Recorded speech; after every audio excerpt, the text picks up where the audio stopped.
Já voltei. Valeu. Por quê?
Faz aquela mesma introdução que você fez da outra vez.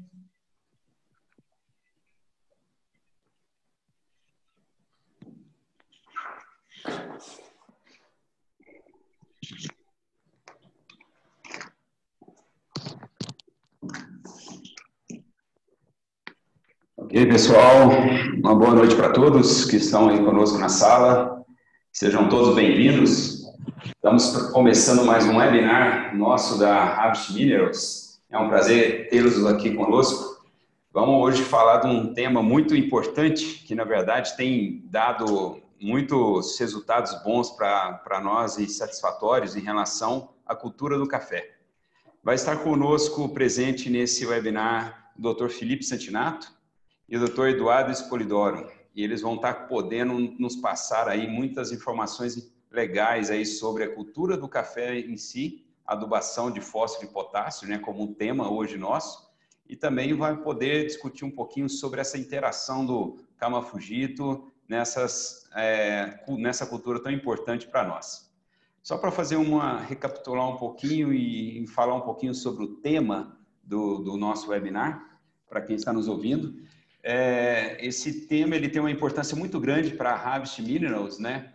Para quem não conhece, na verdade, a nossa empresa é a Harvest Minerals, que é uma empresa de capital aberto listada na Bolsa de Londres, e é um grupo de acionistas. E nós temos essa mina aqui do Kama Fujito, que é o Capefest, o nome comercial, em Carmo do Paranaíba. E o Capefest, a título até de curiosidade, que eu estava dizendo, é uma rocha chamada Kama Fujito. Até em estudos junto com a Embrapa de centros de origem, eu já queria até mostrar um pouco dessa importância da cultura do café para nós. O café tem um centro de origem, como nós sabemos, na África, principalmente na Etiópia.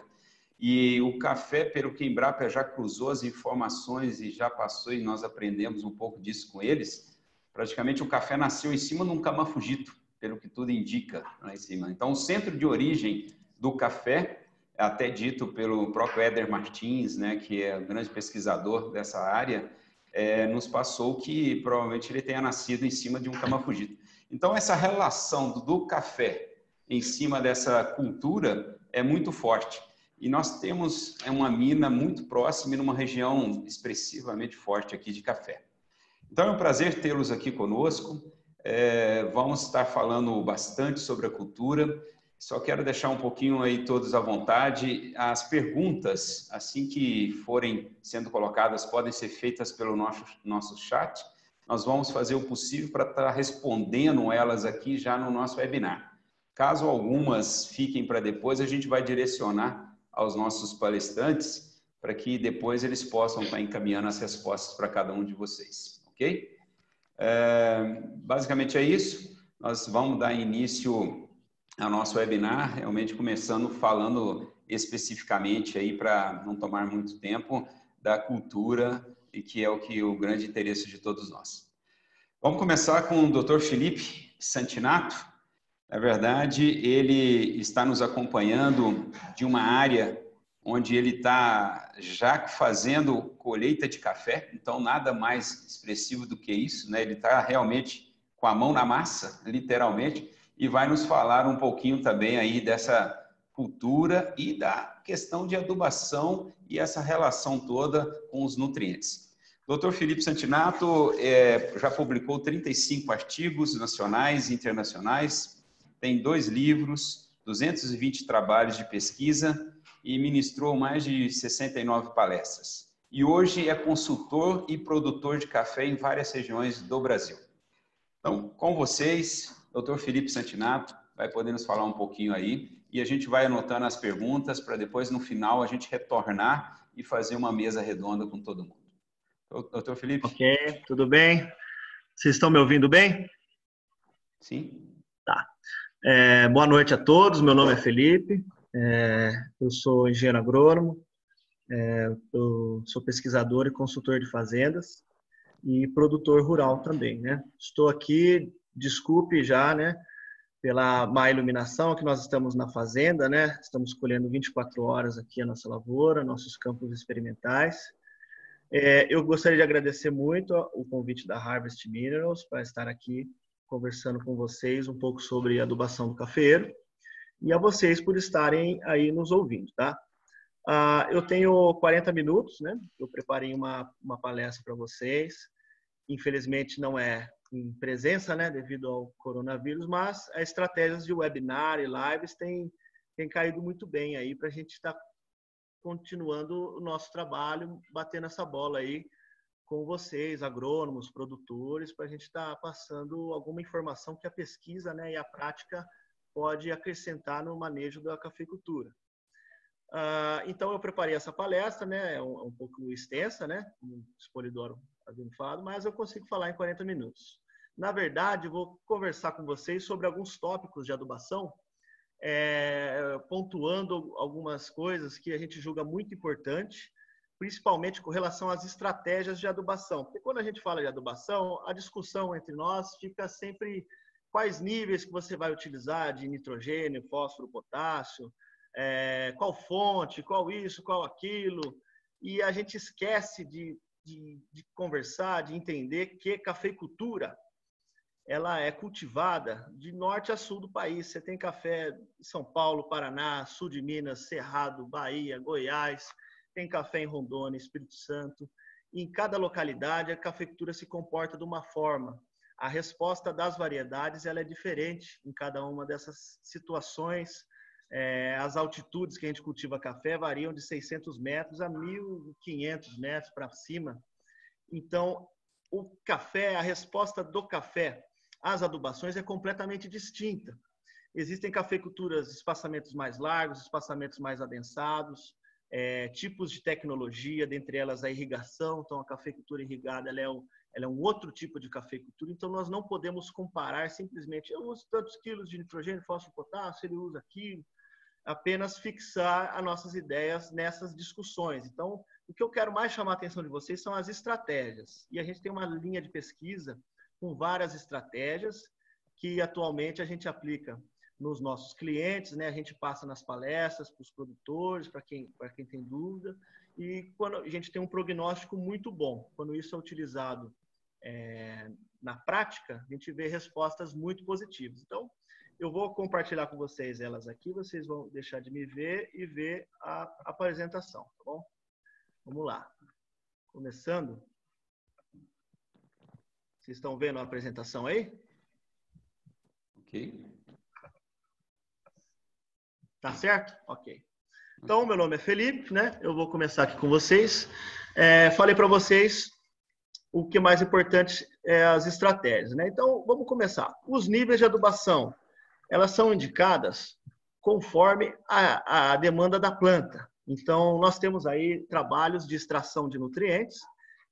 O mais recente trabalho de extração de nutrientes e composição química do cafeiro, nós finalizamos no ano passado, em 2019, publicamos um livro. É um trabalho de 10 anos que mostra gradualmente, de 3 em 3 meses, o que o café necessita para produzir, de todos os macro e micronutrientes, certo? E ele foi realizado na localidade de sequeiro e na localidade irrigado, localidade quente e localidade fria.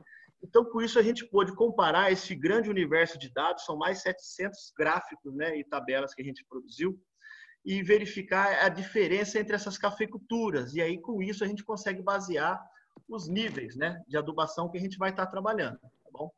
Então, determinados os níveis, que quem determina os níveis é a composição e a extração química do cafeiro, nós fazemos os ajustes. Então, nós ajustamos os níveis com base nas reservas que a gente tem desses nutrientes no solo, na matéria orgânica, em plantas de cobertura que a gente cultiva na entrelinha do cafeiro, né, as cover crops, né? E a gente aumenta esses níveis de acordo com a dificuldade que é o cultivo. Por exemplo, um solo arenoso, numa região de cerrado muito quente, no norte de Minas, as perdas, dependendo da fonte que você está utilizando, podem vir a ser maiores. Isso para nitrogênio, por exemplo. Quando você está falando de fósforo, né, que é um dos temas principais da palestra, seriam os solos argilosos, por exemplo. Solos argilosos, você tem uma fixação maior, isso aí todo mundo sabe, né, da escola, né, do fósforo nesses solos argilosos. Então, você tem que aumentar os níveis ou utilizar de outras fontes que sejam menos passíveis de perdas. Então, os níveis são definidos através da pesquisa, né, baseados ali na extração e composição do cafeiro, e você aumenta e diminui conforme as reservas, né, principalmente para fósforo e potássio, e aumenta em decorrência das fontes que você está utilizando. Tá? Tem fontes com mais e menos perdas. Olha esse gráfico interessante que eu mostro para vocês, a composição de nitrogênio na planta ao longo dos 90 meses, né, até a sexta safra. O azul seria a composição do cafeiro numa área de sequeiro e de temperatura fria. O que é temperatura fria? É a média anual, a máxima e mínima, de 19 graus. Por exemplo, isso é uma região fria, Carmo do Paranaíba, onde a Harvest aí tem a sua extração de minérios, tá? Numa condição de sequeiro, esses dados. Os outros dados laranja e cinzas, vocês estão acompanhando aí, seria a extração do nitrogênio para áreas quentes de cerrado. Tá? Oeste da Bahia e Louisiana, em Goiás. Você vê que a extração da planta para vegetação é 1,44 vezes maior, ou seja, 44% mais. Tá? 40% a mais de produção também, que eu vou mostrar para vocês. Tá? Olha, compare ali o azul sequeiro e região fria e o vermelho para a matéria seca de toda a planta, né? Os dois primeiros gráficos da parte de cima, e o número de ramos, os dois últimos gráficos da parte de braço. Então, não tem como a gente usar os mesmos níveis que a gente trabalha ali, por exemplo, no sul de Minas, em Guaxupé, por exemplo, com os níveis de adubação que a gente vai trabalhar em João Pinheiro, no norte de Minas. É completamente diferente. Tá? Isso que às vezes os técnicos batem as cabeças. Tá? Aqui nós temos também a composição química do café Conilon, né, numa tese de doutorado. Né, essa não foi feita por nós, foi feita lá de Viçosa, né, da Universidade Federal de Viçosa, um trabalho muito bom, mostrando a mesma coisa. Aqui eu correlacionei alguns municípios que produzem café, as produtividades médias de 10 safras, tá? 10 safras de Catuaí, e as temperaturas. Então, as temperaturas estão acima das colunas, você vê aí as temperaturas mais altas em Lem, Catalão, e as temperaturas mais baixas ali em Botelhos. Esse banco de dados que a gente tem é fornecido pelos produtores de várias fazendas, tá? De consultores também, todos parceiros nossos. E aí você tem as médias de produtividade. Veja que quanto mais quente a região, normalmente maior é a produtividade. E por quê? Porque o crescimento é maior, então a capacidade produtiva da planta ela é maior. Tá? Consequentemente, tem a possibilidade de produzir mais. Evidentemente, quando você planta num lugar muito quente, você se submete aos efeitos deletérios do excesso de temperatura, como o abortamento floral, o excesso de calor prejudicando o café. Então, não seria uma linear, tá? Mas isso aqui é só para comparar. Veja só, no banco de dados nosso, a gente tem aqui a marcha de absorção do cafeeiro. Tá? Então, o preto e o cinza seriam para a vegetação e o vermelho para as produtividades que oscilam a cada safra que se passa. Agora, o crescimento vegetativo, o crescimento em matéria seca, o engrossamento do tronco, número de ramos e folhas, ele é crescente. Até porque a planta perde de 1 kg a 1,5 kg de folhas e ramos todo ano devido à colheita mecanizada que a gente passa. Tá? Aqui a gente resume os níveis para vegetação separado das produções. Por quê? A vegetação é um dreno e as produções são outro dreno. As produções, a extração para a produção é variável conforme a carga de café que você vai ter. Agora, a vegetação, ela é constante, tá? E ela vai crescendo, então você tem que separar os dados, não fazer uma regra de 3. Então, aqui nós temos aí o dreno vegetação. Essas são as quantidades de NPK, cálcio, magnésio, enxofre, que a planta exige que ela é composta. Não é a quantidade que você tem que adicionar todos os anos, tá? Ó, essa aqui você tem para frutificação, então a exigência para cada saca de café. E aí você soma o que você tem que vegetar e o que você tem que produzir na sua média que você estima. Por exemplo, aqui na nossa fazenda aqui que a gente está, nós temos uma média de 60 sacas. Então, a gente vai adubar a lavoura. Lógico, tem 25 variedades aqui, cada uma é de um tipo. Vai adubar a lavoura para vegetar, uma quantidade razoável para fazer essa capacidade vegetativa para 60 sacas e uma quantidade de adubo, de nutrientes para encher o grão para as suas 60 sacas. Resumidamente, fez-se, né, isso aí você faz uma fórmula, né, fez-se essas tabelas que está disponível para vocês, inclusive estão no livro lá, que tem lá no nosso site, depois do plano de e-mail, eu mando para você. De 0 a 100 sacas, tá? Para sequeiro e para irrigado. Por quê? Porque as exigências são diferentes. Agora, os ajustes, pessoal. Você ajusta as suas doses, os seus níveis de nutrientes, vamos falar do nitrogênio, por exemplo, de acordo com a textura do solo e com os níveis de matéria orgânica, tá? Aqui seria para nitrogênio. Você ajusta também, dependendo do tipo de cafeicultura que você tem, se ela é adensada, se você cultiva alguma coisa no meio da rua. Então, veja a autociclagem no cafeeiro, que é uma planta perene, cicla uma grande quantidade de matéria seca e, consequentemente, de nutrientes. Ó, esse aqui é um trabalho que mostra vários tipos de colheita mecanizada, a quantidade de quilos de matéria seca por planta que é despejado no solo e passível de ser reciclado. Então, isso você faz um ajuste. Então, daquelas quantidades da tabela, você vai fazendo ajustes com base na sua expertise em cada região brasileira. Nesse outro trabalho, nós fizemos o quê? O quanto que a gente consegue ciclar de nutrientes através das podas. Então, vários tipos de poda, o quanto a gente consegue ciclar, por exemplo, de nitrogênio. Olha só. Obviamente, o aproveitamento não é 100% do material. Por quê? Porque lida com os micro-organismos, etc., que é uma coisa ainda em estudo para a gente saber certinho o quanto que libera para a planta.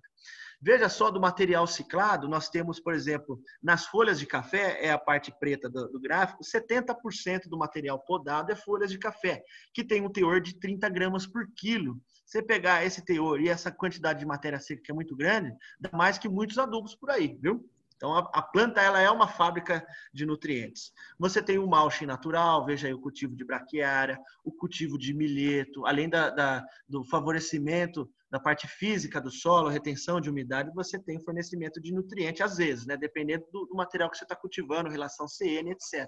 O próprio mato, como esse caruru, por exemplo, que não é competidor com o café, fornece nutrientes para você também. Veja lá, meu pai, ali o nosso amigo Heleno também, na foto, e o caruru no meio da rua, tá bom? Aqui nós temos lá na nossa estação lá de São Paulo, o nabo forrageiro, por exemplo, fazendo a mesma coisa, além de ser um subsolador. Aqui a Crotalaria spectabilis, aqui essa foto também é do Carmo do Paranaíba. Aqui o resíduo da colheita trinchado, todos esses resíduos têm que ser trinchados, incorporados ao solo, para estar liberando essas quantidades de nitrogênio aí, de fósforo, de potássio, etc.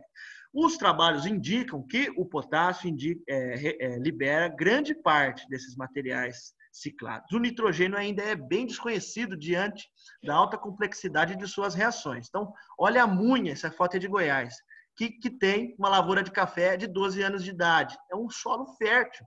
Quando você arranca uma lavoura de café, desde que não esteja nematóides, e planta em cima a lavoura de café, o solo é muito fértil.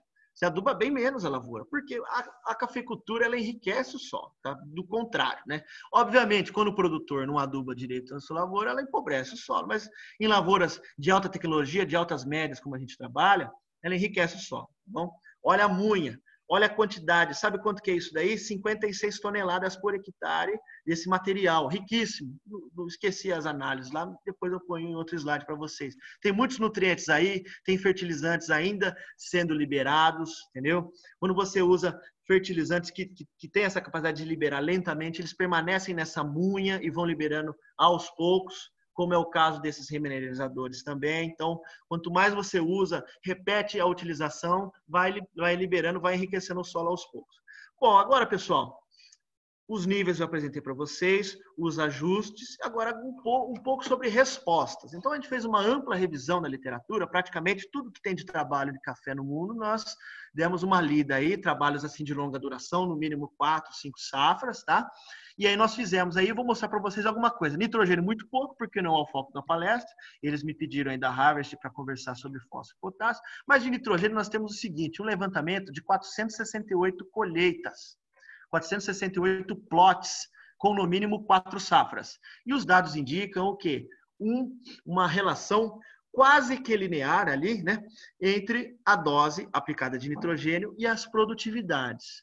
Obviamente, não é a melhor estratégia, né? Não é a mais sustentável estratégia, mas os dados, isso aí do Brasil todo, de várias fazendas altamente tecnificadas, em que os gerentes anotam os dados, o produtor não vai omitir os dados, até porque os gerentes são altamente cobrados para mandar esses dados para ele, o produtor quer saber o quanto que ele está ganhando, então são dados muito bem apurados, indicam o quê? Quanto mais nitrogênio dentro de certos limites utilizar, maiores são as produtividades do cafeeiro nessas áreas. Tem áreas de sequeiro e áreas irrigadas aí. Mas, na média geral, indica-se o quê? Um nível de 420 quilos de nitrogênio, mais ou menos aí, para você cultivar café com médias de 50 sacas, médias móveis de 8 safras, tá? Não é a média das 3 primeiras safras, isso aí a gente consegue muito mais. Em 8 safras, você conseguir 50 sacos de média, é uma grande vitória, tá? É muito bom trabalhando com catuaí num espaçamento convencional largo. Tá bom? E aí a gente pegou 21 trabalhos da literatura e fez uma coisa que o meu professor me ensinou, a gente trabalhou junto para fazer esse gráfico, bastante, a gente trabalhou, quebrou a cabeça, e a gente chegou nesse gráfico aí, que são 20 curvas de respostas, né? Trabalhos desde a década de 70 até 2020, com a produtividade relativa. Por quê? Porque os experimentos foram montados na década de 70, 80, 90, cada um com um tipo de tecnologia. Quando você plota tudo lá, fica uma bagunça. Então, você faz a produtividade relativa para você equalizar essas diferenças. E aí, as doses também indicam 380 quilos de N sendo as melhores respostas, tá? Agora, com relação ao fósforo, o fósforo, nós temos uma grande série de trabalhos. Eu dei uma selecionada, aliás, a gente está terminando de fazer um livro agora, que vai chamar Respostas. Resposta do cafeeiro é tudo. A espaçamento, irrigação, nitrogênio, fósforo, potássio, cálcio, magnésio, né, a calagem, gessagem, todos os micronutrientes, etc. Tem mais de 330 trabalhos compilados. Aqui eu peguei alguns para mostrar para vocês sobre fósforo, tá? Bom, vamos lá. Fósforo trabalhando ali, ó, trabalho de Matiello na zona da mata, com nível de 80 quilos de P2O5. As diferenças em você trabalhar com fósforo na cova e o fósforo adicionado depois, né? Na cova, resultados bem melhores. Vou passar bem rápido esses resultados, porque tem bastante coisa para mostrar.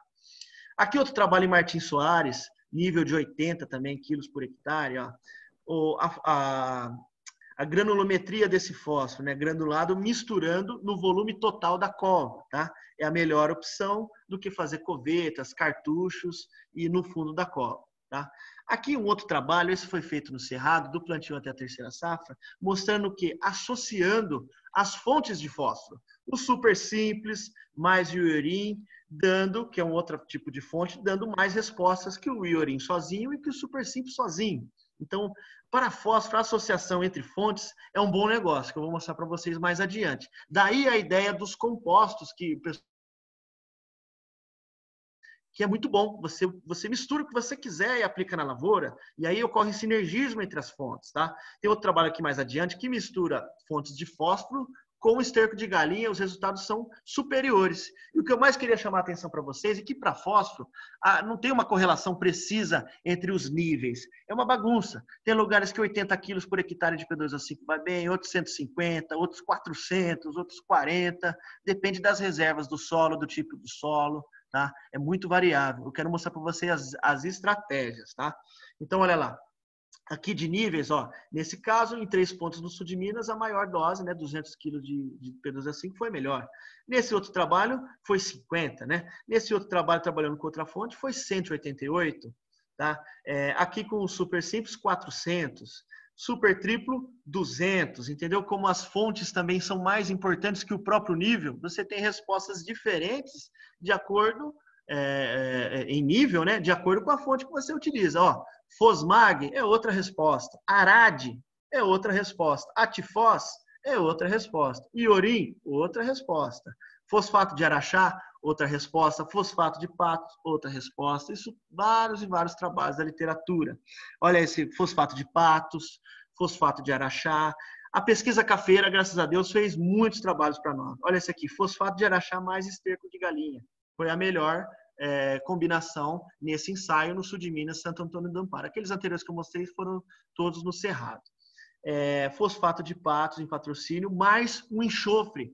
Eles mostraram que adicionando esse enxofre nesse fosfato de patos, ele liberou mais. Então, ele deu maiores produtividades, associando o enxofre. É um outro motivo de estudo para a gente associar esse enxofre, de repente, com a fonte aí do Eduardo Spolidoro, né, desses remineralizadores. Ver se libera mais ainda, entendeu? Olha só. Aqui em Araguari, um trabalho mais moderno, até o Reginaldo aí que está presente com nós, é que montou esse ensaio conosco. 3 fontes, 3 respostas diferentes a níveis de fósforo no solo. O MAP também, aqui Matiello, não, esse aqui é Santinato. Não, esse aqui é outro trabalho que a gente fez. MAP também, comparando com Super Simples, outra resposta. Ó, Super Simples e MAP, outra resposta também, variando. Aqui eu peguei toda essa relação e plotei, fazendo uma produtividade relativa igual a gente fez lá do nitrogênio. Veja só, e separei Cerrado, Sul de Minas e São Paulo. É uma bagunça, mas a maior parte concentra-se ali até 200 níveis de P2O5. Mas você tem respostas ali com 750 de P2O5. Então isso varia demais. O mais importante, pessoal, isso aqui é na formação, esse aqui é em plantio. O mais importante é a fonte e as estratégias que a gente vai estar trabalhando, tá bom? Existem outros trabalhos também que mostram a época de você adubar o fósforo. Quanto antes, melhor. Tá? Acabou a colheita, aplica o fósforo. Entendeu? Recolheu, aplicou a sua matéria orgânica, fez a calagem. Depois da calagem, de certo tempo, né, respeita o período de reatividade da calagem, aplique o seu fósforo. Quanto mais parcelar o fósforo, maiores foram as respostas também. Por exemplo, quando você vai trabalhar com o MAP, se você tiver fértil irrigação, se você puder parcelar ao máximo ele, melhores são as respostas. Quando você trabalha com essas fontes de remineralizadores, quanto antes você aplicar, devido ao seu maior tempo de reatividade com o solo, melhores são as respostas também, tá bom? Potássio. Potássio eu dei uma selecionada ainda maior e coloquei poucas coisas, para a gente estar comparando aqui. O potássio, ele tem uma reserva muito grande no solo, né? Dependendo do tipo de solo que você trabalha. Então, por exemplo, solos mais férteis, você pode, dependendo do nível de produtividade, até se dar o luxo de não adubar potássio, dependendo da safra. Existem situações que sim, vou mostrar até um trabalho, ficou 2 anos sem adubar com potássio no solo. Agora, altas produtividades, solos mais fracos, solos arenosos, que não têm essa capacidade de ter essa reserva de potássio, experimenta no adubar com potássio uma das safras, aí você vai ver o grande depauperamento da sua lavoura e vai demorar 2 anos para você voltar a ela, colocar a casa em ordem. E numa cafeicultura hoje altamente competitiva, se você demorar 2 anos para pôr a casa em ordem, é melhor desistir da atividade. Então, essa aqui em Varginha, 5 safras, veja só, eles definiram, o Garcia definiu, os níveis de potássio na CTC, que fica entre 3% a 5%, tá bom?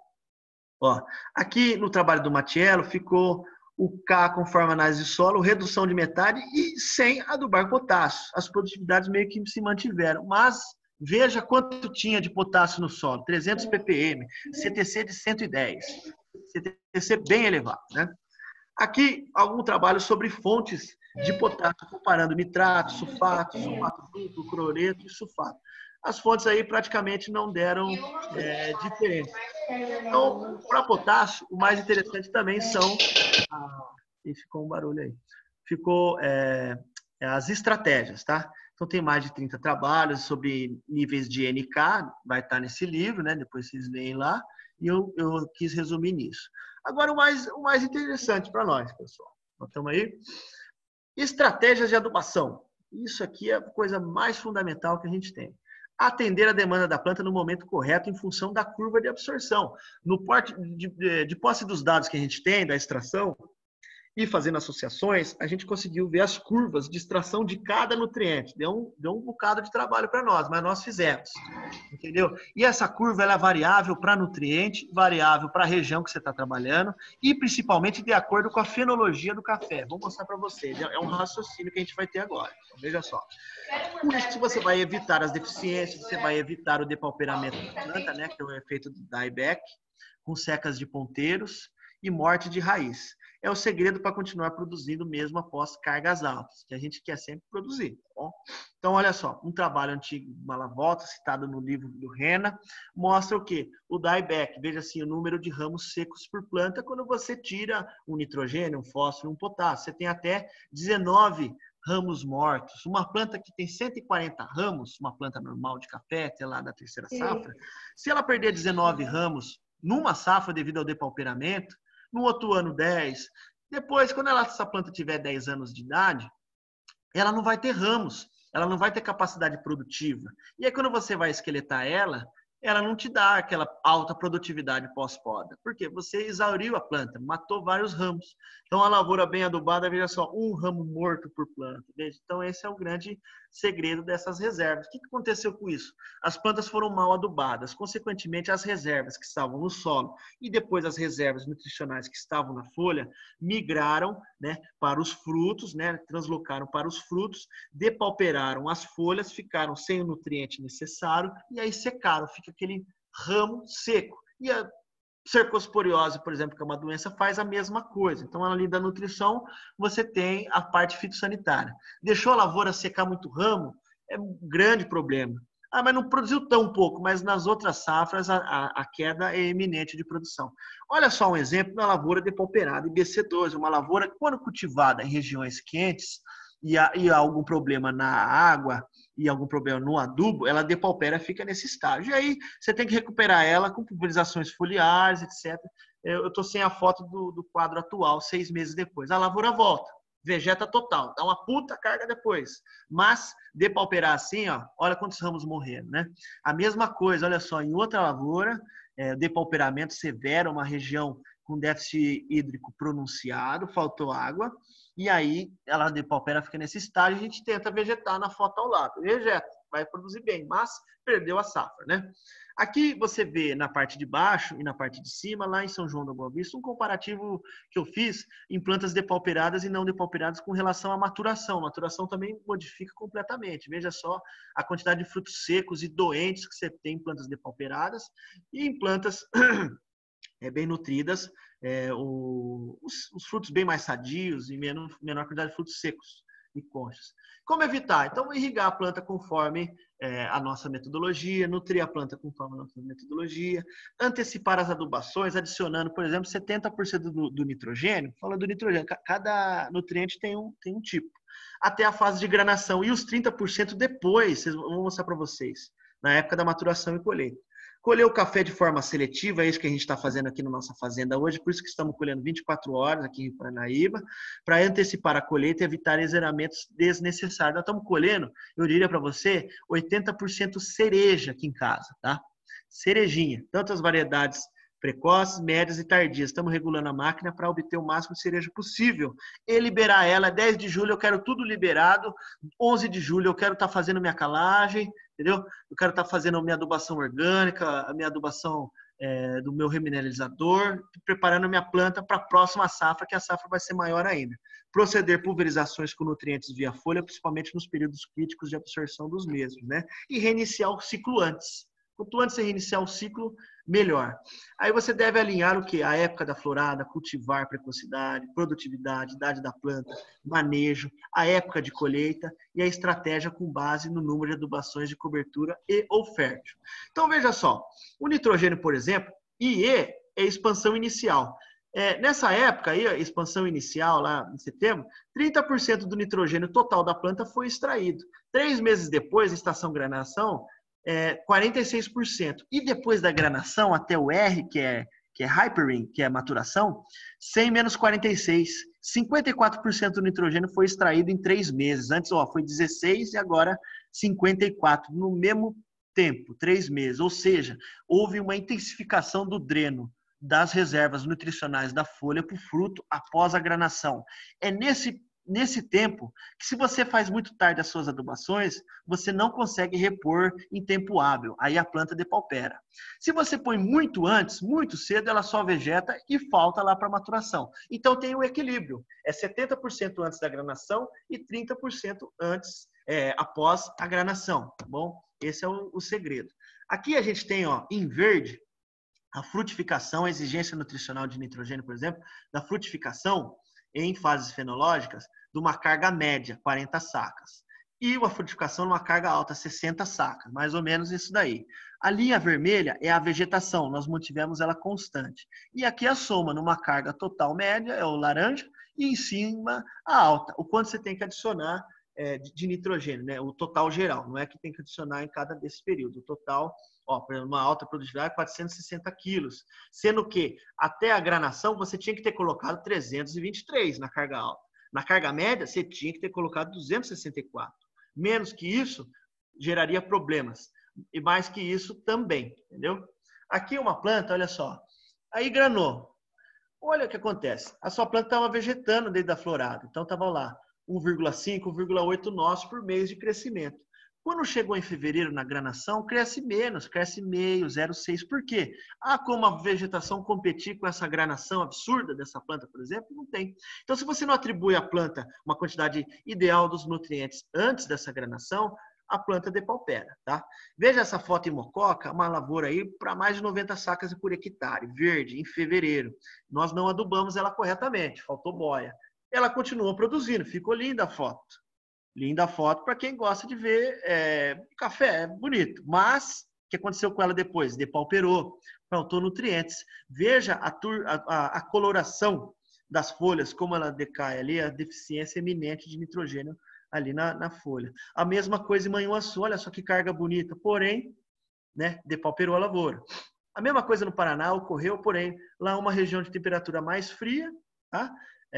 A intensificação desse dreno, ela é menor, dessa migração, dessa translocação, ela é menor, a velocidade é menor. Uma região mais quente, ela é mais acelerada, então há mais tempo de você recuperar, né? Deixar de depauperar. Aliado a isso, a época de colheita. Quanto mais cedo você colhe o seu café, evidentemente evitando verdes, né? Para isso, se você vai fazer a colheita seletiva da planta, e até hoje nós mesmo publicamos um livro, o primeiro livro do mundo sobre colheita mecanizada do café, está lá na Amazon para você adquirir e-book, mostra isso. Então, colher mais cedo, libera a planta mais cedo, evita café caído e depaupera menos a planta. Olha só a diferença de produtividade. Só de você modificar a forma como você colhe café, 5 sacas a mais por hectare você vai colher por ano, média de 4 sacas, ou seja, 20 sacas de café. Apenas você migrar do sistema de colheita plena para colheita seletiva, fora os demais benefícios de obter grandes quantidades de café cereja. Porque quanto mais tempo o fruto permanece na planta, veja esse trabalho clássico aí, mostra quanto mais tempo o fruto permanece lá, maior a extração dos nutrientes. E isso vai até o fruto ficar passa. Então vamos retirar o fruto antes, para não drenar tanto. O fruto de café vai ser a mesma coisa, você vai receber a mesma quantidade de dinheiro, você não tem que deixar ele mais nitrogênio, mais fósforo, mais potássio, até ele ficar cereja e você tira, tá? Olha só, aqui outra coisa muito importante, muita gente tem lá 100 hectares de café, planta 5 hectares de uma variedade nova, 4 hectares da outra, aí a gente leva lá uma sementinha nova, planta essa, planta mais 1 hectare, e aí o cara aduba da mesma forma, tá errado. Veja o que acontece, o Catuai e o IPR, as duas variedades são muito boas, porém na foto, se você olhar, você vai falar, nossa, eu vou plantar IPR, mas não é que acontece, o IPR é mais tardio, as adubações foram feitas iguais para o tardio e para o Catuai, que é mais precoce que o IPR. Dessa forma, as colheitas foram feitas na mesma época, dessa forma o Catuai, nessa ocasião, depauperou, entendeu? Faltou nutrientes para ele. O IPR, por ser mais tardio, os frutos não estavam há tanto tempo granados. Eles, naquela curva que eu mostrei para você, de sugar 54%, eles estavam ainda meses antes. Então, não depauperaram. Então, se você for plantar outras variedades, adube elas diferenciadamente. Nós temos vários trabalhos sobre isso.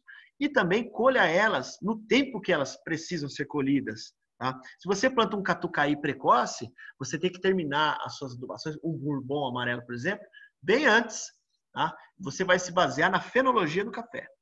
Outra forma outro detalhe da adubação é evitar os meses frios. Por exemplo, maio, junho, julho e agosto, no município de Altinópolis ou Botelhos, a temperatura ela é inferior a 19 graus. Ou seja, as adubações nitrogenadas, por exemplo, serão ineficientes. Não dá para adubar nesse período. Agora, em regiões mais quentes, por exemplo, Catalão e Luiz Eduardo Magalhães, ali você tem temperaturas que viabilizam essa adubação. Aí, entendeu? Você tem que se basear a sua época de adubação com intervalos regulares, né? Adubando cedo a planta, começando ali em setembro. Aí, de acordo com a temperatura média da região, você sabe quando que você vai terminar as suas adubações. Então, você finaliza ali de acordo com as temperaturas também. Então, além de saber quando começar, saber quando terminar e quando colher a planta e evitar os meses frios para fazer adubação. Com isso aí, nós preparamos para um cliente, veja só, a adubação, ele tem café em 2 lugares, em João Pinheiro e adubação em Carmo do Paranaíba. E fizemos para Catuaí, Bourbon e PR100. Bourbon é a precoce, Catuaí é a variedade média, né, maturação média, e PR100 é a tardia. Veja, iniciando sempre ali, a gente baseou sempre iniciar a primeira adubação por volta de setembro. Veja as datas, mais ou menos estimado, né, isso aí passada, o nível, o porcentagem total do nitrogênio que deve ser aplicado. Como muda para o Bourbon? Veja lá, no dia 150, ó. No Catuaí, no dia 180. E no IPR100, só 210. E a época da colheita, ó, do IPR100, 315. Isso em João Pinheiro. E Carmo do Paranaíba, que são outras condições climáticas, o quadro muda completamente. Tá bom? Ó, outro detalhe importantíssimo, nosso tempo está acabando, é o seguinte. Muito importante a gente ver essa discussão por aí, é com relação às reservas de potássio. Espera aí, que solo que eu estou trabalhando? Então, aqui eu estou comparando João Pinheiro com Mococa. Mococa, para quem não conhece, lá em São Paulo, perto da minha casa, o solo extremamente fértil. Você tem uma CTC aqui, ó, 99. João Pinheiro, uma CTC de 26. Sabemos que a pesquisa mostra que a gente tem que manter os níveis de adubação, o potássio na CTC, entre 3% a 5%. No caso, em Mococa, nós temos 2,8. Está inferior ao que deveria estar. Em João Pinheiro, 4,2. Está vendo que está em negrito? Então, estaria regular? Não, não é só isso. Dependendo do tipo de solo, veja só. Como a minha CTC em João Pinheiro é muito menor, eu ter 4,2 dela significa que eu tenho só 1,09 de potássio. Em Mococa, eu tenho 2,7, ou seja, 3 vezes mais. Então, para isso, nós temos que tomar muito cuidado, tá? Os solos com pouca capacidade de retenção do nutriente, qual é a estratégia? Aumenta então a porcentagem de potássio na CTC. Põe 8, 9? Claro que não. Mantenha os 3 a 5, que é o que a pesquisa recomenda, os estudos. Se você pôr 9, 8% da CTC de potássio, o que acontece? Você vai desbalancear o magnésio e aí você vai ter altos problemas com o magnésio, difíceis de solucionar depois, tá? Você tem que manter os 3 a 5, porém fazer mais parcelamentos. Ainda bem que em João Pinheiro é uma região que você cultiva café irrigado, então você pode fazer parcelamentos do seu potássio via fertirrigação. E também você pode utilizar de fontes que liberam gradualmente, como, por exemplo, esses remineralizadores, tá? Que existem aí no mercado, vão liberando graduadamente, atendem muito bem a esse tipo de solo mais pobre, tá? Enriquecem esse solo. E Mococa, entendeu? Os níveis estavam adequados. Apesar de estar 2,8, você colocaria ali o que a planta pede na extração e ficaria despreocupado. Em João Pinheiro, você colocaria a extração e mais enriquecer o solo para ter reservas. Sempre trabalhando com a caixa alta, tá? Agora, ó, plantas com reservas, é isso que a gente busca. Produzir bem, a lavoura de primeira safra, e em cima esse topete, esse chapéu altamente produtivo. O que significa com esse chapéu? Que ano que vem eu vou repetir a carga, tá? Olha aqui, olha a reserva dessa planta, tá vendo? Olha a reserva dessa planta, essa carga e essa reserva. Ano que vem dá café de novo. Olha aqui, não vai dar café de novo? Obviamente vai dar café de novo. Tá? Qualquer um de 10 pessoas que for lá fala que dá café de novo. Aqui, uma planta que foi podada, encheu de café, mas ela não foi devidamente conduzida a poda. Nesse experimento que a gente fez lá com o Procafé de Franca. Veja só, alta carga. Agora, olha, o mesmo experimento quando a gente fez um decote seletivo ali, ó. A planta tem produção, ó, tem produção, a maturação está mais uniforme e ela tem reservas para o ano que vem e vai produzir, tá vendo? Aqui, de posse dos dados lá, mostrando que a relação matéria seca do fruto com matéria seca total. Quando a lavoura é nova, esse 1 significa primeira safra, a relação ela é mais estreita, entendeu? Quer dizer, ela é maior. Então, você tem muito café por uma pequena quantidade de vegetação. O risco de depauperamento da planta é muito severo. Por isso você tem que carburar mais nas suas adubações. Lá na sexta safra, olha como muda. Porque você tem uma grande quantidade de matéria seca de reservas, tronco mais grosso, mais ramos, ramos mais grossos, mais folhas, e as produtividades a gente tenta sempre manter a mesma. Então, as reservas são maiores. Já estou acabando esse Polidoro, tenho 30 segundos. Ó. E para finalizar, pessoal, de nada adianta você investir nas adubações, na irrigação e não preparar corretamente o seu solo. Então, a gente tem feito bastante a escarificação leve. Veja só, não é uma subsolagem, é uma escarificação leve, rompendo a camada compactada 10 a 15 centímetros somente com o escarificador nos dois lados da planta para facilitar a penetração da água, o aproveitamento dos adubos, a maior exploração das raízes, tá? Essa aqui é minha lavoura aqui de Rio Paranaíba. Olha que espetáculo, tá? É uma beleza. E só de você passar o pneu do trator, você destorroa esses torrões, né? E não dá inconveniente nenhum no seu recolhimento mecanizado. Olha só, isso em solo argiloso aqui e isso no solo arenoso de pivô. Veja só, nas duas lavouras a gente fez. Agora, diferente da subsolagem, como nessa foto de São João da Boa Vista. Aqui a gente é um argissolo, né? Então a gente fez uma subsolagem profunda. Aí sim causa inconveniências na colheita. Esse a gente só recomenda quando tem profundos problemas no solo, tá? Para finalizar, pessoal, aqui um levantamento de 6.000 hectares, 18 safras, em 4 municípios, mostrando que você consegue produzir de café na vida toda dela, na fase de formação em vermelho, na fase da segunda à quinta safra, da sexta à 11ª, na 12ª, 18ª, tudo segmentado, 4 municípios, sequeiro irrigado. É isso que a cafeicultura te entrega aí, é um ótimo negócio, do contrário não estaria nele. E diante daquela revisão que eu falei para você de 330 trabalhos, mostra o quê? Como a gente aumentou nossa produtividade. Obviamente, essa não é produtividade nacional. Eu nem sei qual é desses dados aí de levantamento. Estou te falando as produtividades que a gente consegue obter nos experimentos, nas melhores parcelas contra as piores parcelas, comparando as melhores tecnologias, a melhor poda com sem poda, a melhor dose de zinco com sem zinco, a melhor dose de nitrogênio sem nitrogênio, a melhor calagem sem a calagem. Nós evoluímos aí, ó, em 40 anos para produtividades, ó, a gente consegue 60 sacos de média. Você vê a Zona da Mata, que tinha produtividades pífias aqui na década de 70, 80 de 15, com o fator espaçamento, eles passaram a adensar as lavouras lá que são de montanha, olha como aumentou as produtividades de quem segue, né, essas recomendações. Muito. O Cerrado já tinha produtividades mais altas, porque para começar a cafeicultura no Cerrado, você já tinha que fazer uma calagem, diferentemente de São Paulo, sul de Minas naquela época, né? Então já tinha produtividades maiores, já plantava de 4 por meio, os passamentos mais modernos. E aí depois ele teve um outro crescimento devido à irrigação. Tá? E sul de Minas foi também atribuindo as tecnologias, calagens, passamento, etc., renovando seus cafezais, plantando variedades novas.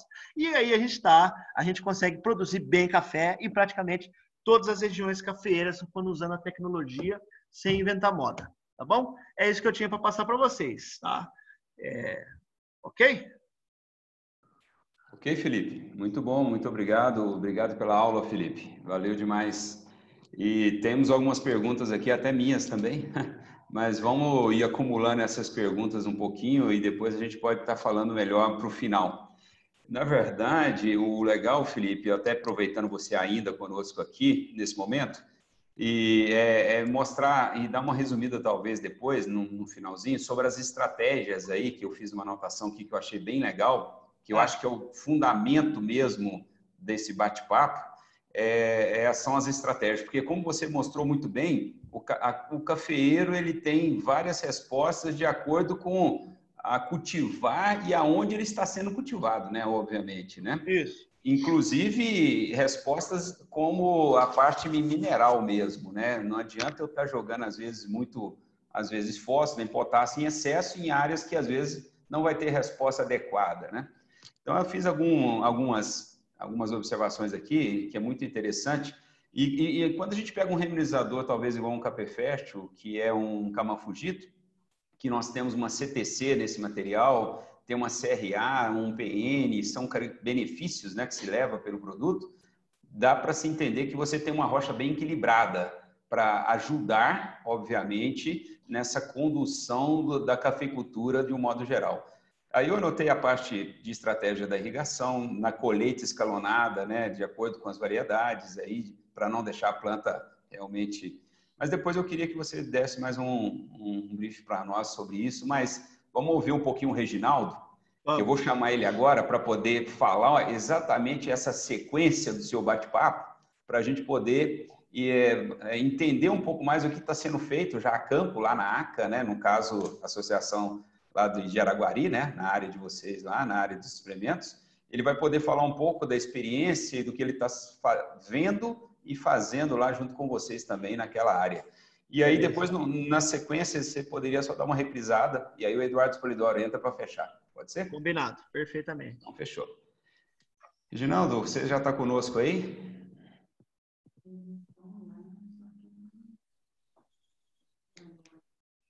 Oi, Anny, tem como... O áudio do Reginaldo está aberto?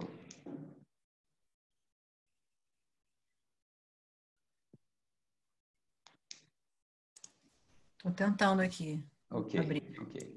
Vamos só ver se a gente consegue chamar o Reginaldo para conversa. Ele já está lá, mas na sala, só que o áudio está desligado. Enquanto isso, Felipe, assim, se você quiser até o Reginaldo entrar, talvez você aproveita que está quentinho, saiu do forno, recapitula só de uma forma bem resumida aí quais as estratégias que, na sua visão de trabalhos, que foram bem legais aí que você mostrou. Tá, vamos lá. Assim, o que eu queria deixar claro? Quando você define o nível das adubações que você vai estar trabalhando, nitrogênio, fósforo, potássio, isso é uma das coisas. Depois você vai definir a fonte que você vai trabalhar, com base no sistema que você tem de café. Sequeiro, irrigado, se faz fértil ou não, se é uma região quente, se é uma região fria, se o solo é arenoso, se o solo é argiloso. Por exemplo, vamos falar um pouquinho de nitrogênio. Se eu cultivo café no norte de Minas, Goiás, Bahia, sob pivô central, lepa, né, circular, qual que é a melhor estratégia? Nossa, eu tenho o quê? Uma lâmina de água enorme para eu estar aplicando uma ureia, por exemplo. Uma ureia, ela tem uma eficiência mais baixa que um sulfato de amônio e um nitrato de amônio. Porém, quando eu uso o pivô de café e as minhas lâminas de água são maiores, a ureia, com muita água, ela incorpora no solo e as perdas dela são baixíssimas. E eu consigo fazer quantos parcelamentos eu bem entender, visto que eu irrigo praticamente todos os dias nessas regiões quentes. Então, essa seria uma estratégia baratíssima de custo. Agora, quando eu trabalho numa região seca, uma região de sequeiro, né, eu optar por uma fonte como sulfato de amônio, nitrato de amônio, é uma opção maior, é melhor. Aí eu vou trabalhar o que melhor? Os parcelamentos. Então, fazer o ajuste dos parcelamentos conforme aquela questão da fenologia. Então, acertar o tempo de aplicar esses fertilizantes para estar atendendo a demanda da planta. Fora isso, não tem o que ser feito. Entendeu? Isso para nitrogênio. Tá?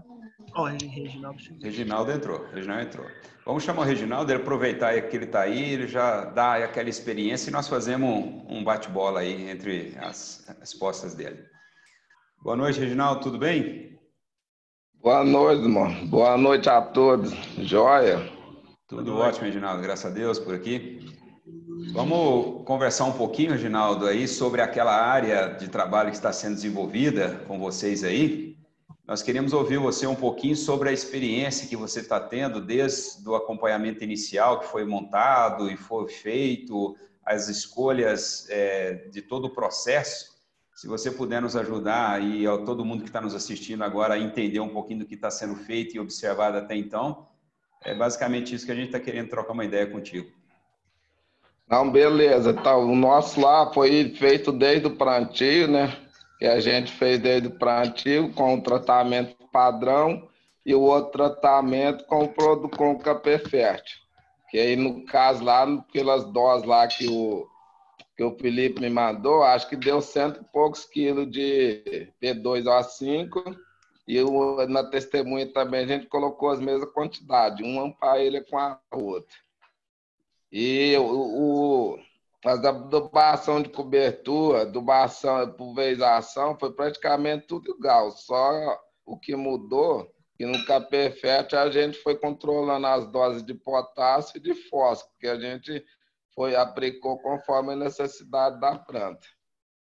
Certo. Igual no caso do potássio, a gente teve que fazer 2 complementações para poder não deixar a planta ficar debilitada. Mas no caso do fósforo nem foi preciso, porque desde mesmo no ano passado que a gente fez uma outra reaplicação e dividiu os tratamentos, colocando uma dose de 100%, que é a dose cheia, e uma dose de 50%, mesmo na dose de 50%, os níveis de fósforo dele ficou igual a testemunha normal, não teve alteração nenhuma. E o potássio também, além dele, ele não ficou tão baixo e ele ficou bem equilibrado, tanto que ele melhorou o cálcio, o magnésio, ele teve uma melhora bem significativa. Perfeito, e perfeito. Depois agora também a gente está faltando fazer as análises de solo desse ano para ver se ele vai continuar dando o mesmo resultado, se a gente vai ter essa mesma evolução do produto, mas pelo menos até o momento as diferença deles é uma diferença bem significativa em relação à testemunha. Perfeito, perfeito, Reginaldo. A testemunha, na verdade, foi plantada com um MAP, na verdade, né? Isso, a testemunha a gente plantou ela com o MAP. Com o MAP não, com o Super Simples. O MAP foi de cobertura. Ah, ok. Muito bom, Reginaldo. E assim, o que você percebeu em relação à planta, da resposta dela hoje? Pelo que eu vi, recentemente eu tive aí, a planta está bem folhada, está respondendo, a gente percebe que ela está bem sadia, né? Com boa produtividade até também, né? Não, nada. Em matéria de parte vegetativa, matéria de produção, ela praticamente não tem diferença nenhuma do tratamento padrão. O palmeamento dela, o crescimento, número de galho, esse negócio praticamente ficou igual ao padrão, ou ia até melhor, porque no tratamento, acho que foi no 2 ou no 3, um deles deu a avaliação dele é melhor do que o padrão. Ela está melhor do que o padrão. E em produtividade, ainda nós não tivemos tempo ainda de avaliar, não, mas assim que der, a gente vai estar avaliando. Mas de produtividade, ele deve dar uns 20% a mais do que o padrão. Perfeito, perfeito. Muito bom, Reginaldo, muito bom. Tem, assim, em relação à facilidade de trabalhar com produto e tudo nessa área, foi normal, né? Não teve nenhuma dificuldade operacional? Não, dificuldade operacional não. Ele é um produto fácil de trabalhar, tanto você pode aplicar na máquina, que hoje em dia você consegue, mesmo se você não for para aplicar a dose cheia, você já tem máquina hoje, você consegue regular aí 1.000 e poucos quilos por hectare. Perfeito. Muito bom, meu amigo. Você quer acrescentar mais alguma coisa, Reginaldo, para todo mundo que está ouvindo e vendo? Então, não, é só acrescentar aquele negócio que nós estávamos falando da seca de ramo. Ele também, nas parcelas dele, você tem bem menos seca de ramo do que no tratamento padrão. O padrão, você tem uma quantidade, a gente não avaliou seca de ramo, não, mas você tem uma média de uns 20% a mais de ramo seco na testemunha do que nas parcelas onde foi aplicado o produto. Bastante interessante esses pontos de observação, viu, Reginaldo? A maturação também eu vi que está bem uniforme. Isso, a maturação também ele é bem significativa. A parte onde você aplica o produto, ele tem bem mais fruto verde e cereja do que a testemunha. A testemunha praticamente deve ter uns 30%, 40% de fruto seco e ele praticamente deve estar com uns 10% ainda de fruto seco. Legal, legal. Muito bom, meu amigo. Muito bom, Reginaldo. Muito bom, meu amigo. Muito obrigado, Reginaldo. O nosso tempo é um pouco corrido. Você desculpa talvez ser um pouco apressado, mas as informações foram muito valiosas. Até o Felipe também está nos vendo aí, conversando conosco. Ele talvez agora interaja um pouquinho para até fazer esse feedback. E depois a gente já entra com o Eduardo Spolidoro comentando um pouquinho. Muito obrigado, Reginaldo, pela participação. Eu que agradeço. Obrigado aí. Um abraço para você, meu amigo. Reginaldo. Fica aí conosco na sala aí. Pode deixar que eu vou ficar aqui até o final. Valeu. Um abração, Reginaldo. Obrigado. Felipe, você quer aproveitar, já que você também é o que nos ajuda lá nesse campo, fazer alguma observação, um comentário? O que você... Acho que o Reginaldo passou tudo, né? As observações dele, que ele acompanha diariamente esse trabalho. Perfeito. Mas é muito interessante essa questão, principalmente da seca dos ponteiros, né? Perfeito.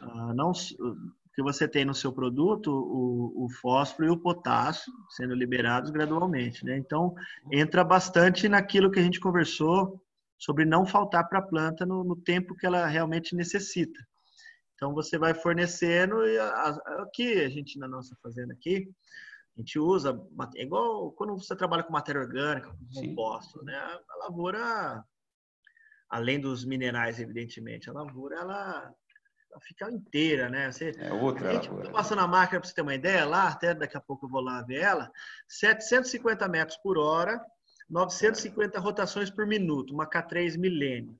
A outra ali está uma Case, ela está andando 800 metros por hora e 900 RPM. Está passando, assim, quem entende de máquina, uma regulagem bem forte. Eu mostro para você que a lavoura está saindo, uma carga alta, a lavoura está saindo inteira, porque ela é bem nutrida, ela tá em equilíbrio. Então, as reservas abasteceram ela corretamente. O que migrou para o fruto foi ok, não fez, não depauperou a lavoura. Perfeito. Isso é resultado de uma adubação que vai gradual, tal. E isso a gente está vendo no ensaio do Reginaldo com a sua fonte também. Como eu mostrei ali em alguns trabalhos, a associação das fontes num suco de plantio, e principalmente se você associa essas fontes com matéria orgânica, e também naquele outro trabalho que mostra a mistura daquilo no suco, lembra? Na cova ali, aquilo disponibiliza, com certeza, o fósforo e o potássio bem mais para a planta. Por isso que as lavouras ficam bem mais sadias. Tá? Em produtividade, talvez, não sei, vamos medir, talvez nessa primeira safra nem dê diferença. Porém, a sanidade da planta e nas produtividades subsequentes, essa diferença pode vir a aparecer. Tá? Perfeito. Muito obrigado, Felipe. É isso aí. Vamos chamar nosso amigo Eduardo Spolidoro para bater um papo. Nosso tempo realmente continua apertado. Na verdade, nós temos aí uns 20 minutos para o Eduardo, mas eu acho que é o suficiente para passar algumas informações e nós podermos concluir o webinar aí de uma forma tranquila para todo mundo. Então, vamos chamar o Dr. Eduardo Spolidoro, na verdade, engenheiro agrônomo também pela Exalc, né, na USP em 1990, é mestre e doutor em Ciências e Energia Nuclear na Agricultura, com ênfase em nutrição mineral de plantas e fertilidade do solo, em 99, consultor e responsável pelas pesquisas agronômicas de várias empresas, inclusive da Triunfo Mineração do Brasil, que é a subsidiária da Ravig aqui no Brasil. Eduardo, contigo, seja bem-vindo. Uma boa noite para você, meu amigo. Drummond, boa noite, muito obrigado, boa noite a todos. Gostaria de agradecer a presença do Dr. Felipe, a excelente palestra. Felipe, você tem dados que certamente nós poderíamos ficar uma semana discutindo esses dados aqui, com toda certeza, pela tua experiência, pela tua expertise no assunto voltado ao manejo dessa importante cultura de interesse econômico do país, que é a cafeicultura. Então, eu agradeço imensamente você e também ao Reginaldo. Reginaldo é o gerente técnico da Fazenda Experimental da ACA, da Associação dos Cafeicultores de Araguari. Também cursa o curso de Engenharia Agronômica, está no 7º período. É uma pessoa muito detalhista nos trabalhos, que tem nos ajudado muito no trabalho, muito minucioso, atencioso e cuidadoso com os trabalhos.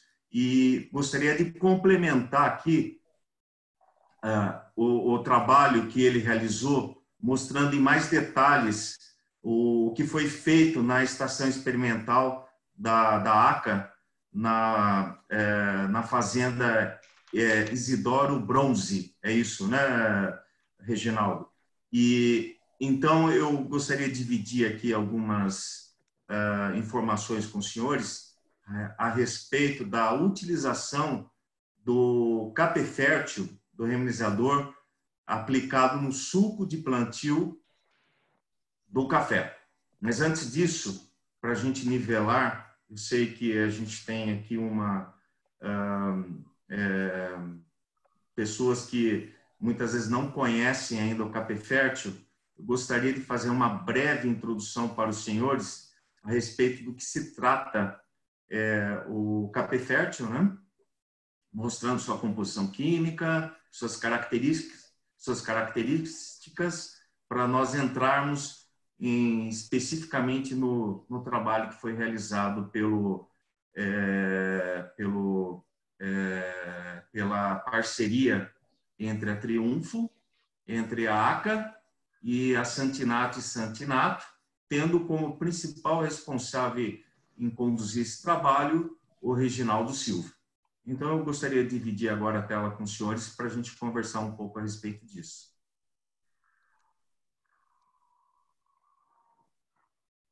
Bom,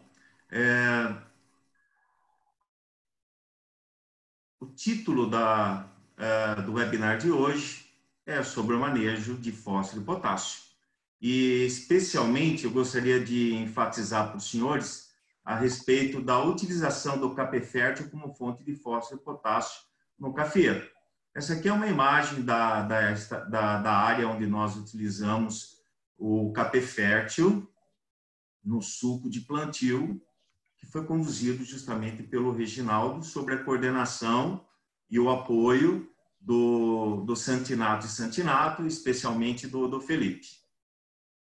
Bom, como os senhores sabem, o capé fértil, ele é uma rocha natural, é um fertilizante já registrado no Ministério, em 2018, o Ministério da Agricultura, onde os senhores têm um material denominado de camofugita, a rocha-mãe, onde nós temos aqui uma composição dele como fonte de fósforo, potássio, cálcio, magnésio e micronutrientes. Sua composição básica,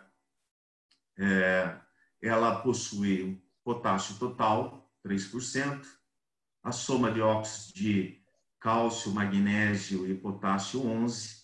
Lembrando, senhores, que, no mínimo, o Ministério da Agricultura exige essa soma de bases para um reminizador em torno de 9%, né? Um pH praticamente neutro, 7, 7,5, em torno disso, né? 7,2. Possui também um teor de fósforo de P2O5 total de 3%, sendo que 60% a 70% desse total é solúvel em ácido cítrico. A gente está falando algo em torno de 2,1% do P2O5. Pode parecer pouco, mas quando a gente fala de utilização de reminizadores, nós estamos falando de, no mínimo, 1, 2 toneladas de produto por hectare, então, que pode ser muito significativo. Se nós pensarmos do ponto de vista de 2 ou 3 toneladas, nós estamos falando algo em torno de 90 quilos de P2O5 ou algo em torno de, pelo menos, 60 quilos de P2O5 prontamente disponível para a planta.